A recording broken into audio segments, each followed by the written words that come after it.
мына азыр өзүбүз ата энелик комитеттердин дагы өзүнчө жоопкерчилиги, ата энелердин дагы жоопкерчилиги, гражданский кодекстеги жоопкерчилик, алардын күндөлүк жоопкерчилигин дагы көтөрүүгө тырышып атабыз. Анан азыр дагы биздин өзүбүздүн оюбуз менен жана класс жетекчилеринин ролун, аброюн көтөргөнгө тырышып атабыз. Дагы бир нерсе, бул мен ыраазычылык билгизип кетким келет Коңгайтиевке. Биз бул министрлик менен, ички иштер министрлиги менен тыгыз байланышта, тыгыз иштеп атабыз. Көп инициативалар менен чыгып атабыз. Мына Баткенде, Ошто, Жалал Абадта, Нарында чогуу бириккен тиги коллегияларды өткөзүп, ушул балдардын укук бузуу проблемаларын жөн эле билим системасы менен МВДнын системасы карабастан бүт коомчулук карап, ата энелердин коомчулугу, тиги аял комитеттери, жаштардын комитеттерин, бүт баарын айыл өкмөттөрдү бириктирип, ошолордун жоопкерчилигин көтөрүү маселесин карап атабыз. Мына баягы эле өткөндөй снова в школу деген бир проект алып чыктык эле министерство МВД экөөбүз. Биз бир жуманын ичинде 600дөн ашык баланы мектепке кайра тартууга тырыштык. Тышта жүргөн, басып жүргөн балдарды. Булар болсо 5-6 бала биригип алып, жана криминалдуу ситуацияны түзүп аткан да ушулар да болуп атат. Ошондуктан бул проблема эң эле чоң, бирок биригип, коом дагы түшүнүп, элибиз дагы түшүнүп, эне аталар дагы түшүнүп, биз бул проблеманы чечкенге тырышабыз. Еще один блок вопросов, о котором мы хотели бы обсудить сегодня, это о качестве образования в вузах. Вот если в 90-м году было всего 9 вузов, и в них обучались порядка 60 тысяч студентов, то сейчас у нас в Кыргызстане 49 вузов, обучается 250 тысяч человек. Да? И из них порядка 70%, оказывается, не могут найти работу. По моим данным, может быть, это неправильно. Вот. И в то же время качество выпускников вузов тоже сложное. Вот. Что делается в этом направлении? Это очень сложная проблема, потому что в свое время, опять же, как историк вам могу сказать, что в 94-95 годах вузы, открывались очень много вузов только с одной целью, для того, чтобы молодежь занять чем-то. И они должны были учиться. Помните, в свое время и армия не могла с ними справиться, потому что состояние армии было тоже на низком уровне. То есть был спрос, было и предложение. Да? Нужно было занять молодежь, чтобы она не составляла не увеличивала криминогенную ситуацию в республике. И поэтому тогда пошел как бы ненормированный или не управляемый процесс открытия высших учебных заведений. С одной стороны, может быть, это и хороший процесс, но с другой стороны, по мере развития общества, эти вузы тоже должны были реформироваться. Посмотрите, вот из той цифры, которую вы сказали, примерно 250 тысяч студентов, из них 49% это заочники. Это аномальное явление. Да, лишь бы диплом был, да? Да. И посмотрите, просто я вам хочу привести некоторые данные, да. И притом из этих заочников значительная часть это юристы и экономисты. Скажите, пожалуйста, на заочном обучении, ведь заочное обучение, в принципе, классическое заочное обучение, это индивидуальное обучение. Это дистантное обучение, когда преподаватель общается, еженедельно общается с заочником. Это та система, советская система, она же тоже очень жестко контролировала заочников. Должны были писать рефераты, каждый раз передавать, писать, значит, по каждому предмету писать рефераты, отчитываться. Сейчас же какая система? Даже есть вузы, в которых один раз только заочник может приехать и сдать все экзамены оптом. А можно ли оптом сдать экзамены? Значит, заочное отделение – это момент коррупции. Это момент коррупции. Это первое. И когда есть коррупция, тогда есть общественное мнение о снижении авторитета высшего образования. Да? И создается мнение о том, что вот высшее образование, оно у нас все коррупционно и не работает. Хотя я знаю выдающиеся примеры выпускников, которые сейчас работают во всем мире и показывают очень высокий уровень профессиональной подготовки.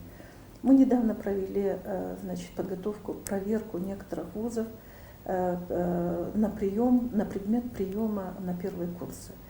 И посмотрели рейтинги, это косвенно указывающий рейтинг вузов, с какими баллами, чем выше балл ОРТ, посмотрели средний балл поступающих в те или иные вузы.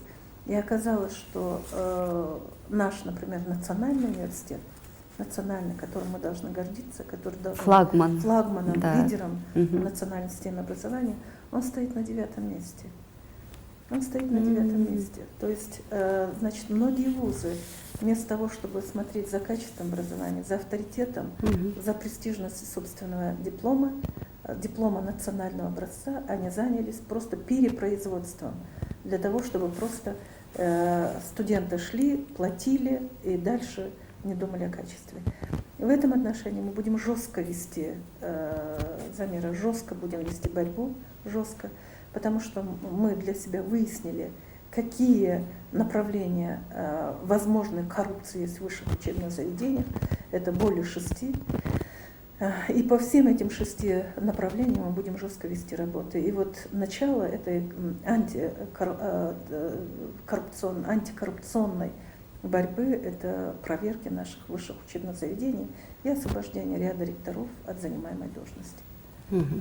То есть все-таки борьбу коррупции объявили, работа в этом направлении ведется. Мы не отступим ни шага назад от этого. Вы знаете, Шамиль, честно... Это еще, знаете, задание президента же ведь. Везде, когда говорит он об образовании, он в первую очередь требует, чтобы было Министерство образования было жесточайшей борьбы с коррупцией в высших учебных заведениях. К сожалению, высшие учебные заведения, вместо того, чтобы поднимать престиж образования, вместо того, чтобы готовить необходимых для нашей республики, особенно в переходный период необходимых кадров, ряд высших учебных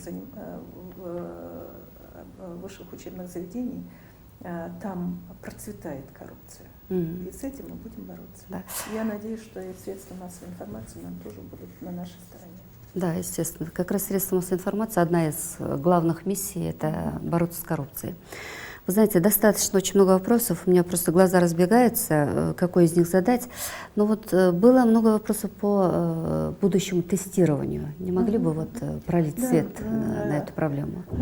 Опять же, в 2002 году, когда мы вводили общереспубликанское тестирование, это было при моем прежнем, когда я была министром, главная цель это была борьба с коррупцией. Мы, в принципе, вот за эти 5 лет апробировали эту систему общереспубликанского тестирования и считаем, что это хороший путь проведения тестов во время вступительных экзаменов. Но мы столкнулись еще с одной проблемой, что общереспубликанское тестирование, она как бы не рассчитана на ту базовый учебный план и те требования, которые у нас есть в школе. И поэтому мы считаем, что общереспубликанское тестирование должно идти по пути как бы привлечения тестирования знаний абитуриентов на предмет, который они изучали, а не только на логистику, не только на креативность, что тоже необходимо для этого. Поэтому мы думаем, что наряду с общереспубликанским тестированием решением коллегии мы изучили опыт России, изучили опыт Казахстана, и в 2 пилотных районах и в одном городе мы будем теперь постепенно переходить на систему единого государственного экзамена. Единый государственный экзамен чем хорош? Тем, что он будет играть 2 функции. ОРТ сейчас он бы как бы только вступительный экзамен, да, как результат для того, чтобы поступить в высшее учебное заведение. Единый государственный экзамен – это выпускной экзамен, то есть ребенок не будет стрессу 3x4 сдавать. Выпускной экзамен, и по результатам единого государственного экзамена ребенок будет поступать в высшее учебное заведение на грантовой основе. То есть здесь как бы нету двойной работы, один раз ребенок сдал, и это достаточно? Достаточно. И единый государственный экзамен будет основываться на знании предмета. Мы сейчас же государственный образовательный стандарт на знании предмета, там у нас нет логистики или там еще каких-то. Но Самое лучшее но общереспубликанское тестирование, она будет еще в 2009 году распространяться по республике, и по его итогам тоже будут принимать на грантовую основу. То есть основу тестирования, неконтактного принятия экзаменов, вот это мы будем и дальше развивать. Шифровать, и чтобы объективно мы могли бы оценивать знания наших ребят. Ну что ж, Ишингуль Сыдыковна, у нас осталась, оказывается, 1 минута. Если у вас есть пожелания, буквально я вам 30 секунд даю. Пожалуйста, можно посмотреть в эту камеру. Я вообще благодарна всем тем, кто помогает нашему образованию. И буквально вот в течение, на следующей неделе мы едем в Женеву, в котором мы будем представлять доклад по инклюзивному образованию. И что вот к нашей радости международное сообщество, в том числе ЮНЕСКО, определило Кыргызстан как один из главных стран постсоветского пространства, который открыт в лидерстве в образовании.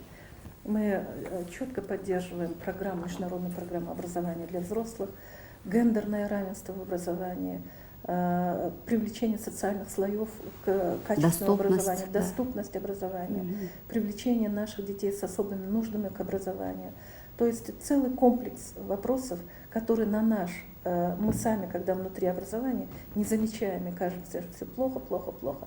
А международные эксперты оценивают как большое достижение в образовании. Все-таки мы не допустили снижения количества, процент необразованных людей. Это международным сообществом признается как большое достижение. Вы знаете, Ишингуль Сыдыковна, это очень, я думаю, для тех, кто все к нам позвонили и смотрит нашу передачу, это очень хорошее событие, хорошая новость. Значит, мы все-таки не на последнем месте. У нас есть чем гордиться. И раз для многих других стран вы будете делиться опытом и показывать, насколько это прогрессивно, это великолепно. И мы вас с этим поздравляем. И Ишингуль Сыдыковна, биздин парызыбыз экен, баягы ушу көп телеберлердин суроолордун арасында мындай дагы бир сизге телефон чалыптыр. Сизге чоң ыраазычылык, дейт Ишингуль Сыдыковна. Айылда жашаган жаштарды ойлоп, квоталарды көбөйтүп бердиңиз, дейт. Сиз тарыхчы, чыган жетекчи катары кыргыз элинин келечегин ойлоп, кыргыз элинин өзөгүн түзгөн айылды ойлоп, казыркы реформаларды бийик деңгээлде жүргүзүп жатасыз. Сизге ийгилик каалайбыз деп. Ушу биздин телекөрүүчүлөрдү айтыптыр, эми бул биздин парызыбыз экен, айтып койгого уруксат этиңиз. Анан сизге ийгилик каалайбыз. Дорогие телезрители, сегодня, по-моему, был очень заинтересованный разговор. Мы еще раз вас всех благодарим за те огромное количество звонков, за неравнодушных к системе образования людей.